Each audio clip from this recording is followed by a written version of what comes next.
সর্বভারতীয় তৃণমূল কংগ্রেসের সাধারণ সম্পাদক অভিষেক ব্যানার্জি মহাশয়, তিনি আমাদেরকে বলেছেন যে পরিবারের পাশে থাকতে হবে এবং পরিবারের পাশে আমরা সেই জন্য আমরা সবাই এসেছি। জেলা তৃণমূল কংগ্রেসের সমস্ত নেতৃবৃন্দ আজকে আমরা এসেছি এবং একজন কর্মী জনজাতি মানুষ যে কাজ করতে ওখানে গেছিল, কিন্তু তাকে এইভাবে একটা বাংলা কথা বলার জন্য বিজেপি শাসিত রাজ্যে এইভাবে তাকে খুন হতে হলো। এইটাই আজকে সব থেকে দুর্ভাগ্যের বিষয়।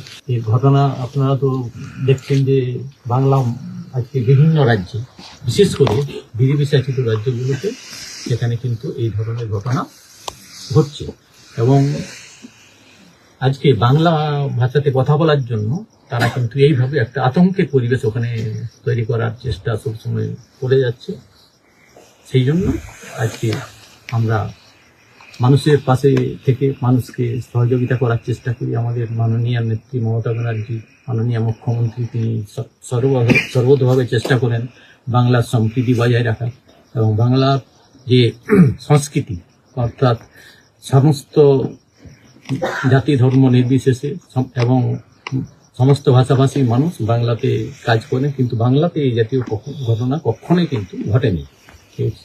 সেই জন্য আমরা কিন্তু সবসময় মানুষের পাশে থাকার বার্তা আমাদের নেত্রী দিয়ে থাকেন।